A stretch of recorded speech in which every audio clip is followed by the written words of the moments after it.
मैं दावे के साथ ये कह सकता हूँ कि इंशाअल्लाह सुम्मा इंशाअल्लाह उतस्तवा कशबलिदम विश्वेशम उपस्थितम अनार्यजुष्टम कीर्तिकर्म जुन्हा। अब खामोश बैठने का वक्त। हिंदुस्तान के गयूर नौजवानों, मैं आपसे कहना चाहता हूँ कि इल्म हासिल करना हर मुसलमान पर फर्ज है। तलबुल इल्म फरीज़तुन अला कुल्ली मुस्लिम। हर मुसलमान पर इतना इल्म हासिल करना फर्ज है जिससे वो हलाल और हराम के दरमियान फर्क कर सके। इसलिए मैं आप लोगों से ये कहना चाहता हूँ कि इल्म हासिल करो, एजुकेशन हासिल करो। आज के इन ढोंगी बाबाओं के चक्कर में हरगिज ना पड़ना। ये सिर्फ अनाप शनाप की पर्चियां दिखाकर भविष्यवाणी करके आपको गुमराह करने की कोशिश करते हैं। अगर वाकई आप हक और सच और रियलिटी जानना और पहचानना चाहते हैं तो आप जमीनी स्तर पर उतरकर एजुकेशन हासिल करें, पुरोहित बने। पुरोहित मतलब शास्त्रों के ज्ञानी बने। फिर आपको सही बात मालूम हो जाएगी कि शास्त्रों में क्या लिखा हुआ है। आज कोई बाबा कुछ भी बोलता है, सारी दुनिया उसके पीछे पागल बनने के लिए तैयार हो जाती है। आज के वक्त में एक बाबा है जिसे धीरेन्द्र शास्त्री के नाम से जाना जाता है।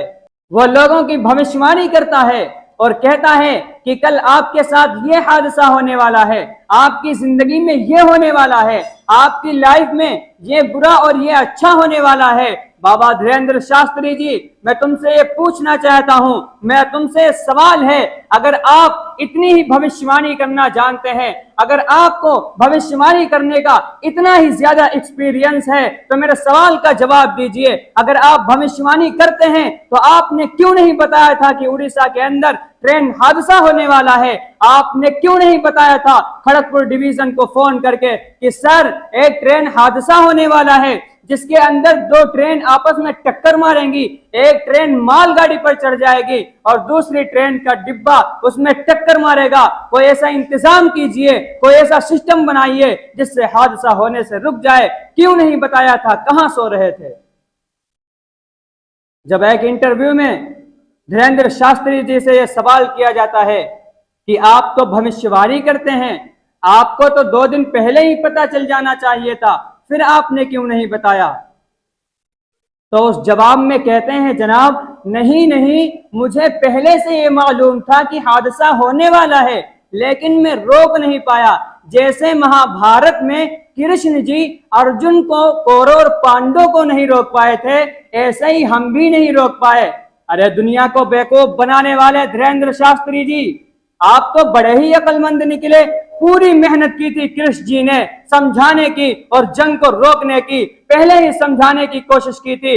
पहले ही दुर्योधन से कहा था खुले लफ्जों में कि ये जंग नहीं होनी चाहिए। मैदान में आए थे, वक्त को थाम कर कहा था, दोनों तरफ से समझाने की कोशिश की थी और कहा था कि ये जंग नहीं होनी चाहिए। लेकिन जब सामने वाले नहीं माने थे तब कृष्ण जी ने कहा था, ए अर्जुन उठो, उतस्तवा कशबलिदम विश्वेशम उपस्थितम अनार्यजुष्टम कीर्तिकर्म जुन्हा। अब खामोश बैठने का वक्त नहीं है। वहां तो कृष्ण जी ने पूरी मेहनत की थी, कोशिश की थी समझाने की, जंग को रोकने की, और आप तो आराम से एसी में छत्तीसगढ़ में सो रहे थे।